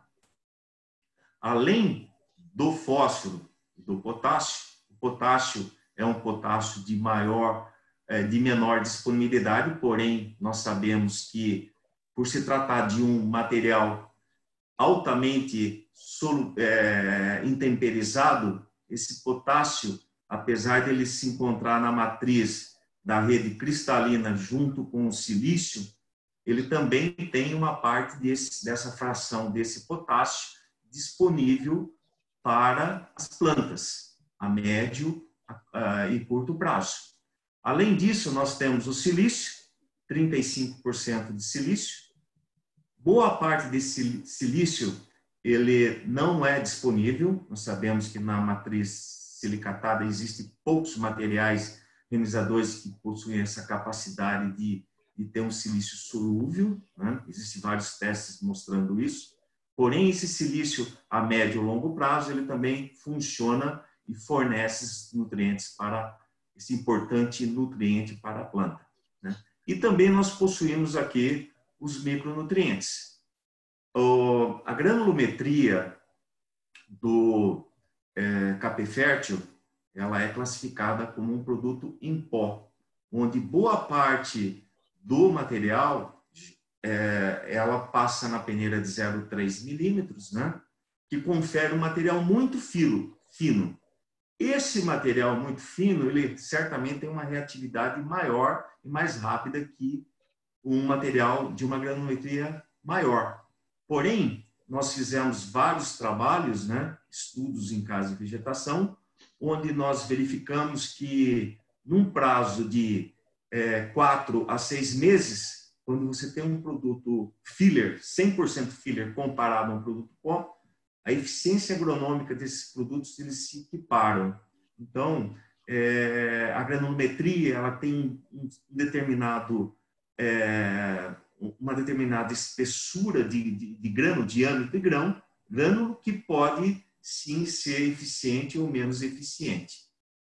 Nesse caso, quando nós estudamos esse produto, avaliando ele 100% filler, ou seja, abaixo de 0,3 milímetros, e nessas características que hoje ele é produzido e comercializado, nós sabemos que a eficiência agronômica dele são muito parecidas. Isso foram trabalhos feitos em universidade. Entre as características e benefícios do café fértil, nós temos inúmeros benefícios aqui e características muito vantajosas desse produto, né?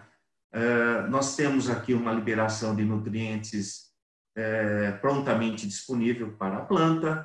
Nós temos parte dessa liberação, desse percentual desses nutrientes liberado ao longo de médio prazo, um efeito residual desse produto, perdas desprezíveis desses nutrientes por lixiviação, por se tratar de um produto de baixa solubilidade em água.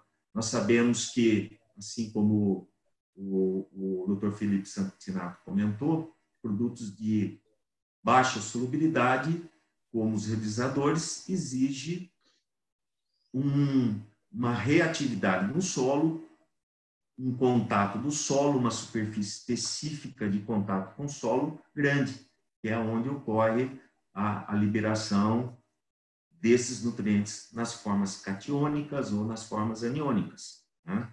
Nós sabemos que, por exemplo, o calcário, o gesso, ele tem uma baixa solubilidade em água, porém, ele tem uma eficiência que comprovadamente é indiscutível, né? Então, o mito de nós acharmos que produtos que não sejam solúveis em água, eles não funcionam, isso é uma inverdade, né?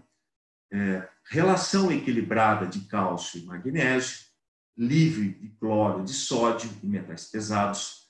Nós sabemos que no caso do cloreto, há uma relação direta entre qualidade da bebida do café, né, e cloro.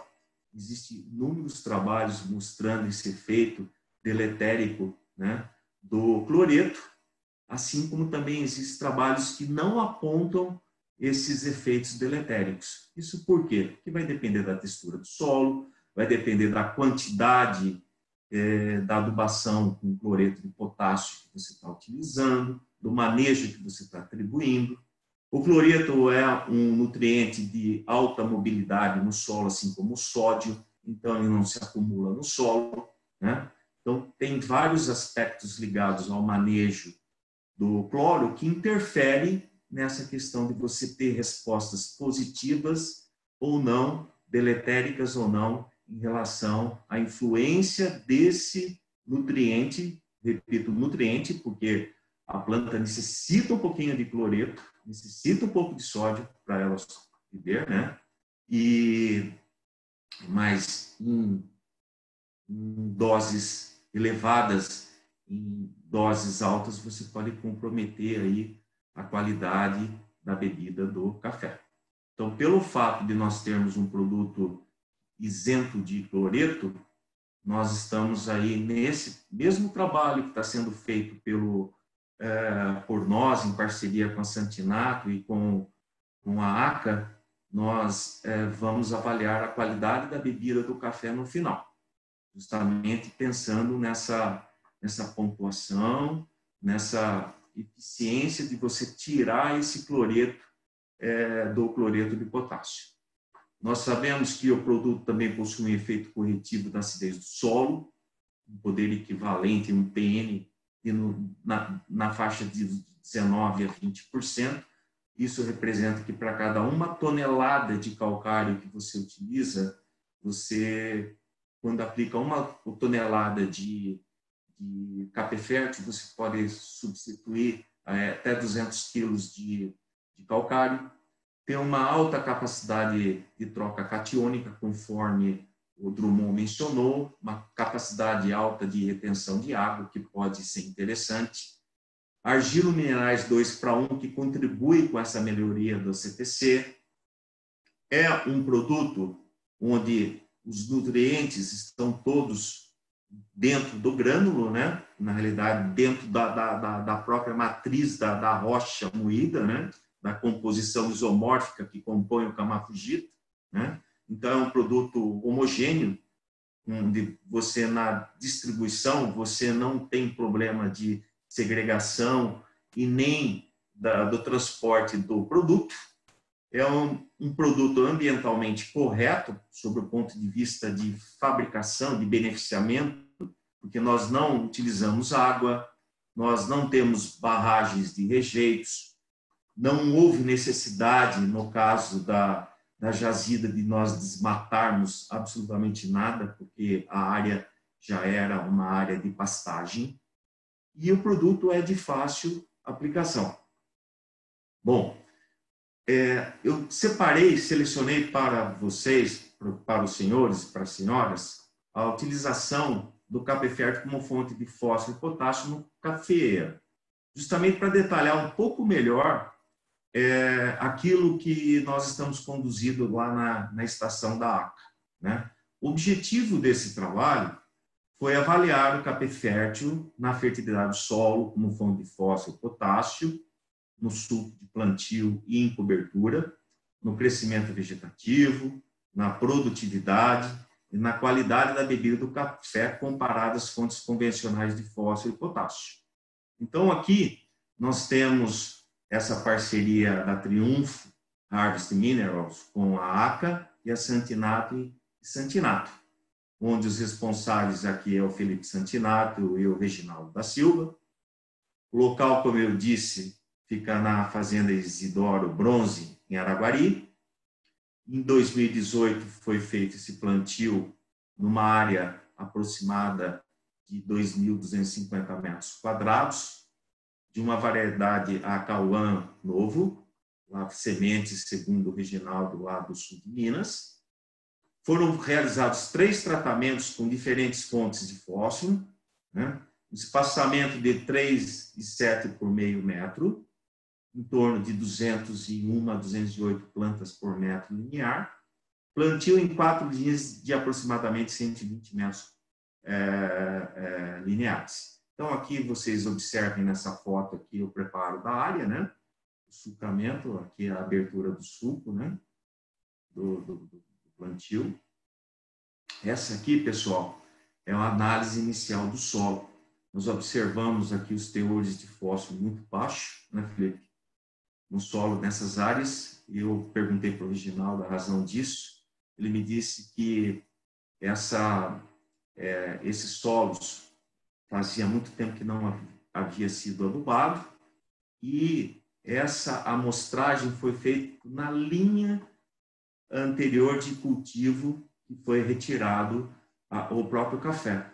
E os novos sucos daquela foto que eu mostrei para os senhores, foi aberto nas entrelinhas, onde nós tínhamos as linhas anteriores de café. Então, nessa área, esses teores de fósforo, eles correspondem ao café antigo que foi retirado, removido dessa área, né? Como o Santinato comentou, nós temos aqui um teor de potássio médio, né? Correto, Santinato? Os teores médios de potássio nessa área, né? Um teor de potássio na relação aí, CPC em torno de 2,5 a 3, né? Mais para cá, os senhores encontram os teores de boro, cobre, ferro e manganês nessa área. Bom, o que foi feito em termos de tratamento? Nós fizemos um tratamento com fósforo e potássio utilizando um tratamento que nós chamamos de T1, onde foi aplicado 500 quilos de Iorim Master, que é um produto que não contém apenas fósforo, também contém micronutrientes, excelente produto, na minha opinião, uma das melhores fontes de fósforo que a gente encontra para agricultura tropical, devido ao efeito residual desses produtos é um termofosfato, né? E foi aplicado em torno de 500 quilos por hectare de Iorim Master, mais 200 quilos de superfosfato simples, totalizando aqui 112 quilos de P2A5 por hectare, mais 108 quilos por hectare de cloreto de potássio, que equivale a 65, 66 quilos de K2O numa linha. Então, uma linha de uns 120 metros aproximadamente com esse tratamento. E aí nós fizemos mais 2 tratamentos, incluindo a substituição plena de fósforo do iorim e do super simples pelo capê fértil. Então, foi aplicado aqui essa dose de 3.295 quilos por hectare de capê fértil, que equivale aqui a 112 quilos de P2A5, e considerando o potássio total, né, de 3%, que equivale a aproximadamente aqui 99 quilos por hectare de K2O total, em 3 linhas de plantio. Então, como os senhores estão vendo aqui nessa foto, foi aplicado os produtos no suco de plantio do café. Bom, aí veio a cobertura, né? A cobertura realizada nessas épocas aqui, conforme o Reginaldo mencionou, onde nós aplicamos aqui o N e o K, certo? Aqui foi feita uma aplicação geral nessas datas aqui, tanto no tratamento 1, tratamento 2 e tratamento 3 de nitrogênio e potássio. Observe, os senhores, que aqui a quantidade de potássio estão achuradas aqui na 4ª, na 10ª e na 14ª linha. Isso por quê? Porque nós sabemos que o potássio do capê fértil, ele tem uma liberação um pouco mais lenta. Então, para nós garantirmos essa quantidade de potássio aplicado no suco de plantio, e pela experiência do Reginaldo, ele falou: Eduardo, nós precisamos aplicar um pouquinho de potássio aqui, que as plantas estão ainda, nós estamos observando uma certa deficiência de potássio. Falei, tudo bem, vamos aplicar. Então, foi aplicado esse potássio aqui em cobertura, nessas datas aqui. Aí, dando continuidade aos tratamentos em cobertura, né, nessas datas aqui, nós aplicamos uma certa quantidade na 2ª, 3ª, 4ª e 5ª aplicação, foi aplicado o MAP como fonte de fósforo. Isso no tratamento T1. Então, o tratamento T1 recebeu, nessas datas aqui, lembrando os senhores que nós fizemos o plantio em abril de 2018, aí no mês 10, 100 quilos de MAP, mês 12, 100 quilos, aí no ano seguinte, mais 100 quilos, e em abril do ano seguinte, mais 100 quilos de MAP. Então, totalizando aqui algo em torno de 108.216 quilos de P2O5. Bom, no tratamento T2 e T3, nós conversamos, né? Falei, Reginaldo, vamos fazer o seguinte, vamos aplicar os 100 quilos de P2O5, ou seja, os 93, 94 quilos de K2O como capeferte em cobertura. E vamos pegar uma das linhas e dividir, pegar 50% só desse fósforo e aplicar do capefértil, da dose, e aplicar numa outra linha para nós vermos o efeito desses tratamentos. E assim foi feito. Então, na segunda aplicação do capefértil, o tratamento T2 e T3, nós fizemos essas doses aqui, aplicamos essa dose em cobertura do capefértil. E do lado direito, os senhores observem aqui a aplicação do produto embaixo da sala do café, na dose equivalente a 100% do produto. Bom, na adubação de cobertura, nós foi dado continuidade a uma adubação NK. Porém, a adubação NK foi só aplicada no tratamento T1, onde originalmente nós tínhamos lá iorim, lembrando os senhores, e o super simples, né? E no tratamento T2 e T3, nós não aplicamos mais potássio, né? Então, isso por quê? Porque nós já tínhamos já se passaram praticamente 15 meses da aplicação do produto no suco de plantio, né? Então, nós falamos, não, esse potássio já deve estar funcionando no suco de plantio. E eu quero tirar parte desse potássio da cobertura. Então, na 16ª, 17ª aqui aplicação, padrão aqui de potássio. Na 17ª, nós não utilizamos potássio, aplicou-se somente nitrogênio, na forma do nitrato de amônio. Aqui nós fizemos a 18ª, o Reginaldo fez o padrão novamente uma NK. Novamente aqui somente uma N no tratamento com capefértil. E assim se repetiu até a 19ª aplicação, e última que foi no dia 31/1/2020, desse ano, início desse ano. Aqui uma visão geral do tratamento que recebeu aqui as parcelas, um ótimo desenvolvimento das plantas.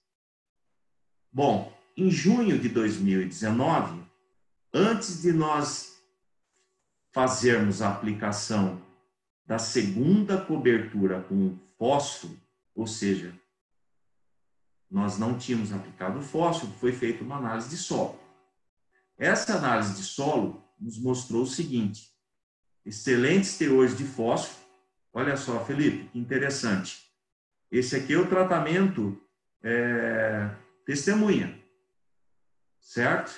Tratamento testemunha de 0 a 20, de 20 a 40. Esse aqui é o tratamento que recebeu a dose de cobertura, até então, né, antes da adubação de cobertura, né, em junho de 2019. Então, vocês observam uma diferença aqui no teor de fósforo e MELIC nos tratamentos que receberam o fósforo das fontes convencionais versus tratamento com capefértil. Isso aqui nos animou bastante, porque está nos mostrando que esse fósforo aumentou esses níveis de fósforo no solo. Aqui nós temos duas explicações, pessoal. Nós sabemos que o silício do produto, ele diminui a fixação do fósforo no solo, né? Então, a quantidade aplicada de silício como capefértil no solo é bastante grande, né? Se nós pensarmos em 35% vezes quase 3.800 quilos, façam a conta. É uma quantidade muito interessante de silício que a gente aplica, né? E esse silício, ele acaba deslocando o fósforo fixado no solo, nos colóides do solo. Existem outros trabalhos, nós temos trabalhos mostrando isso em cebola, realizado pelo IPACER, lá pelo Leonardo Aquino, onde nós vimos nitidamente nas análises de solo esse deslocamento, essa maior disponibilidade de fósforo para a planta, essa menor fixação desse fósforo para a planta. Então, isso foi muito positivo sob o ponto de vista de aproveitamento, de eficiência desse fósforo para o sistema radicular, para a planta de café, né? Então, nós temos aqui, por favor, onde se lê triunfo aqui, é o capê fértil, né? Então, nós temos aqui também uma contribuição desse material aqui, observem, com alguns micronutrientes. Entre eles, aqui nós temos o ferro, o manganês e o zinco. O produto também contribui com esses micronutrientes, conforme eu mencionei para os senhores. Essa aqui é a análise foliar. Observem os senhores que os níveis de fósforo, de potássio, o Felipe mostrou um dado em torno de 0,15% de fósforo foliar, Felipe, naquele trabalho que você mostrou, aqui nós temos níveis em torno de 0,14%, ou seja, gramas por quilo de fósforo. Então, os teores muito próximos daqueles ideais que você mostrou na cova, onde obteve as melhores respostas em termos de produtividade do café, né? Nós temos aqui também, né, teores de potássio, de cálcio, muito próximos aos tratamentos testemunha ou até superando em alguns casos, como é o caso do manganês, como é o caso do cobre, né, e como é o caso do boro. Então, isso aqui nos deixou também muito animados em continuar esse trabalho, mostrando que esses níveis aqui foliares de um produto que não é convencional, de uma fonte, de um reminizador, né, aplicado aí há 15 meses atrás, nos mostrando resposta já na planta. Bom, em termos de resultados desse trabalho, nós temos o seguinte, uma avaliação biométrica do cafeeiro, né? Então, aos 6 meses após o plantio, o Reginaldo foi lá e fez essa análise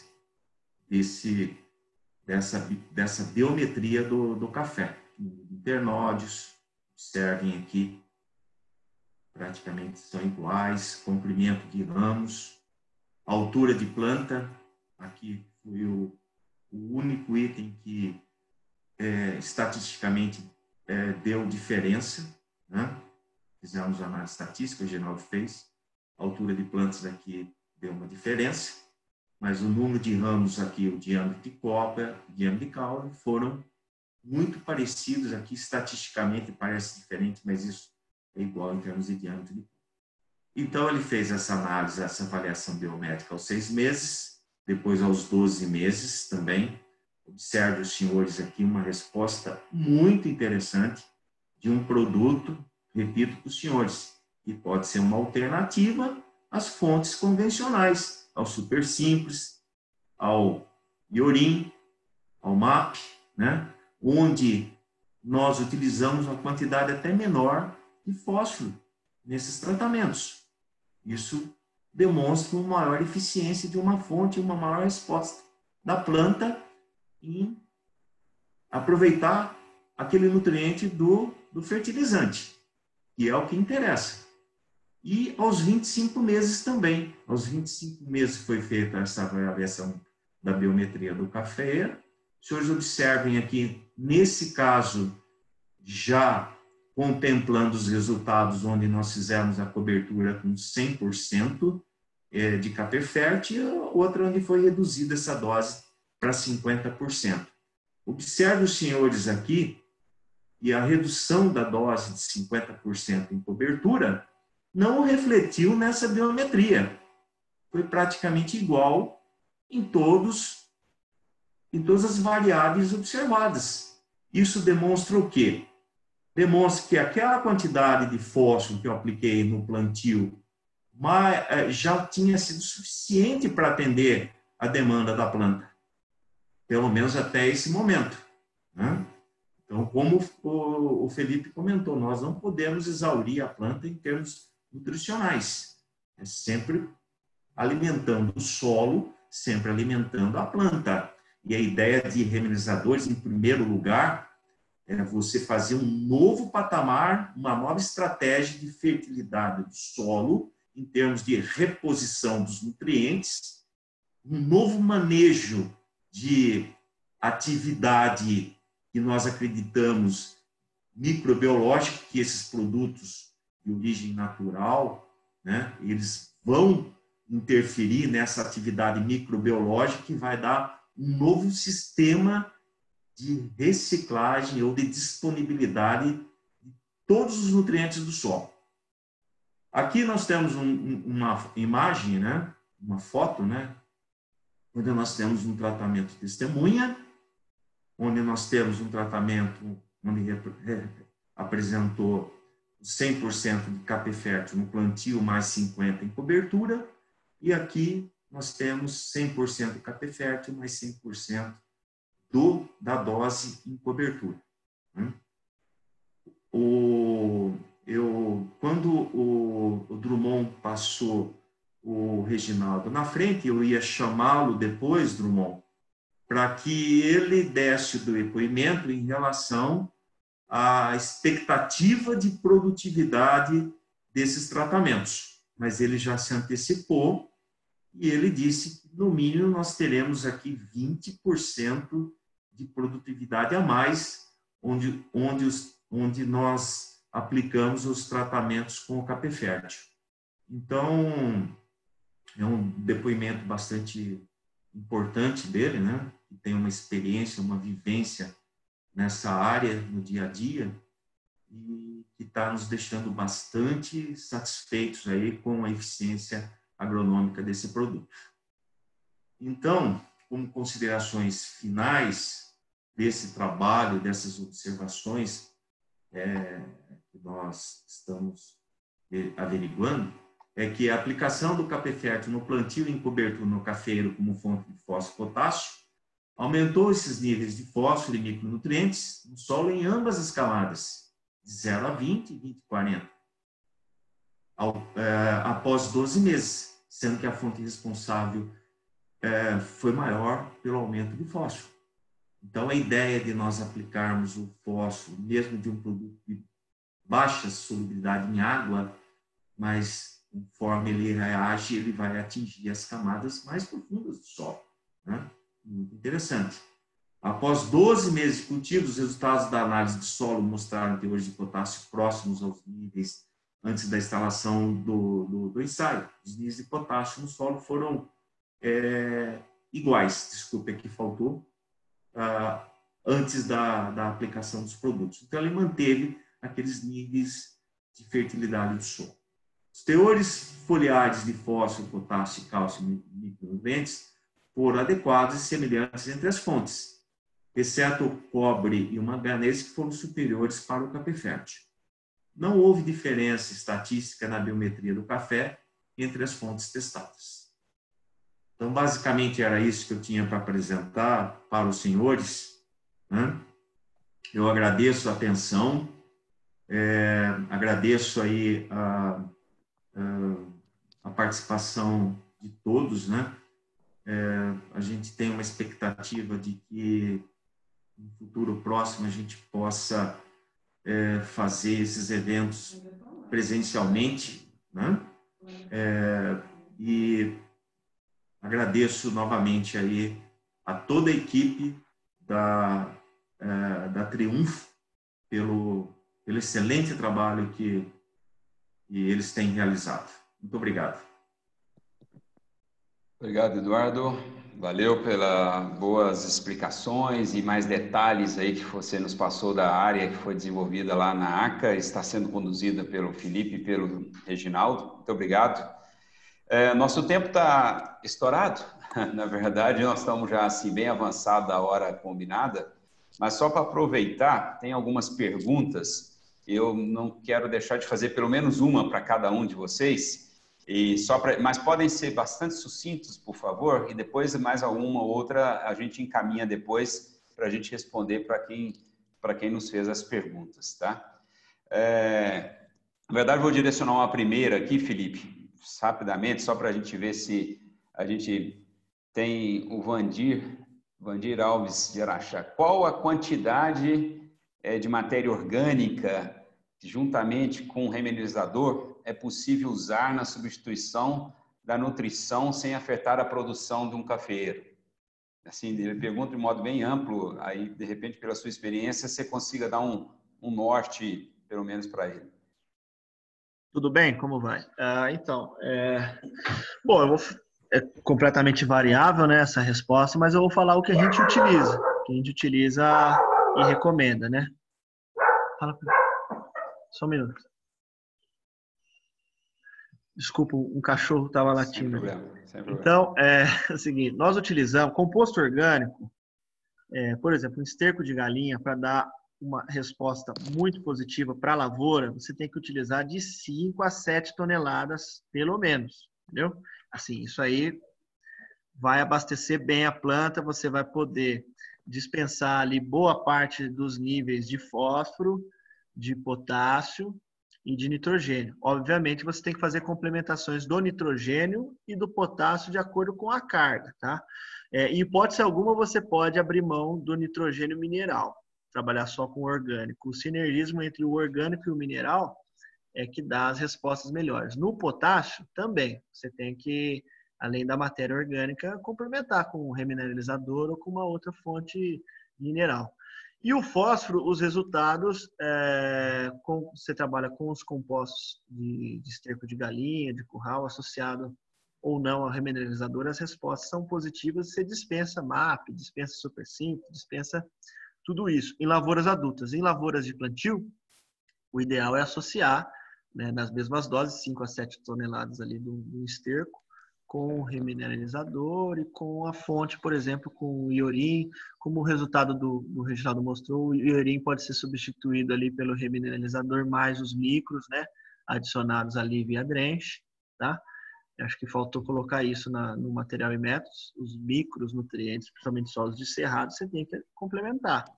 O sulfato de zinco, o cobre, manganês, isso aí você tem que fazer no drenche, porque o iorim já vem com essa mistura, né? Então você teria que fazer no drenche para complementar, principalmente nos solos de cerrado. Há solos em São Paulo, sul de Minas, que não vai ter essa necessidade. Então, nós trabalhamos, por exemplo, aqui na fazenda que eu estou, a gente joga todo ano 7 toneladas de esterco de galinha, tá? E mesmo assim eu complemento ali com 250, 300 quilos de nitrogênio, mas a gente está colhendo aqui 60 sacas de média todo ano.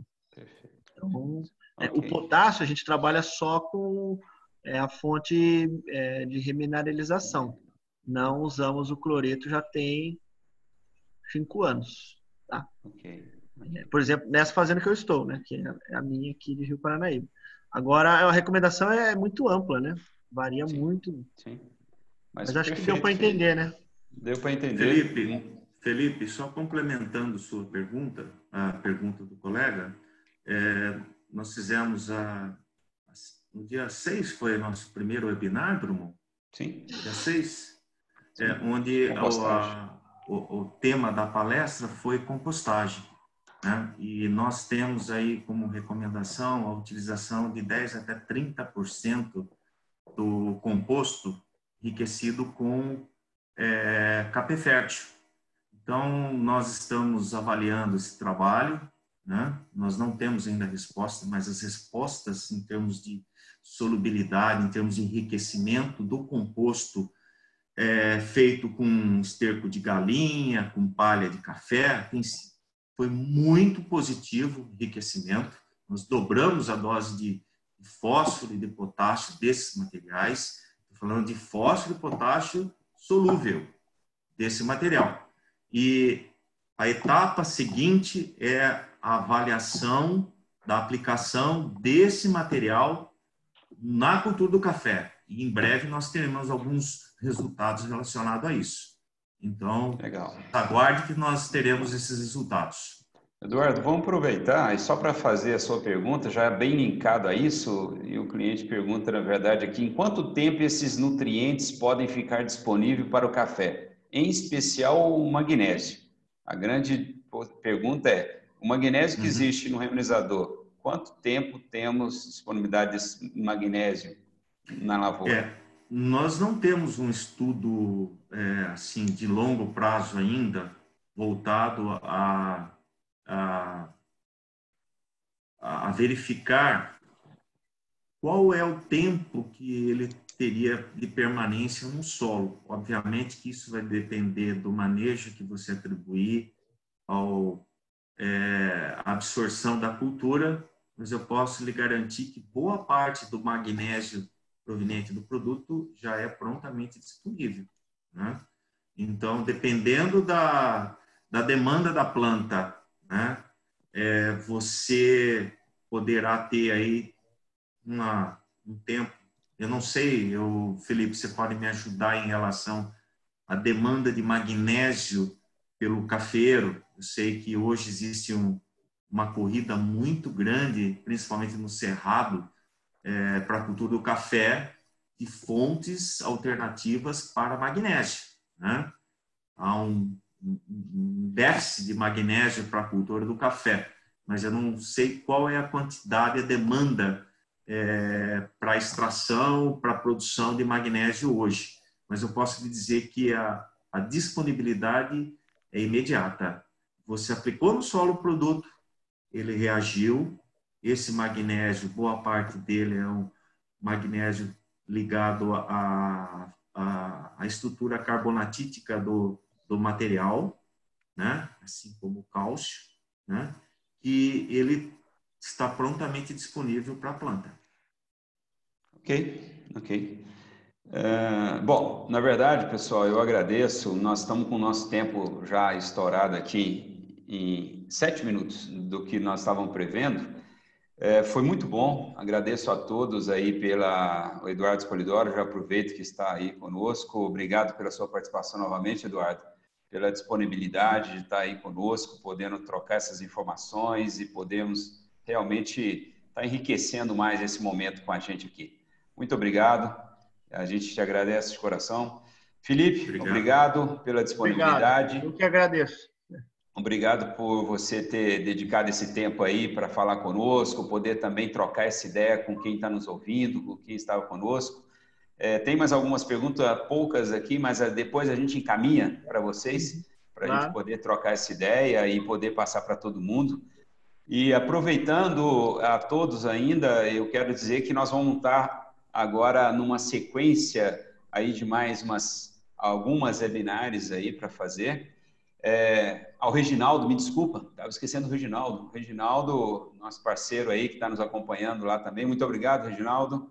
Valeu aí pela sua presença e participação.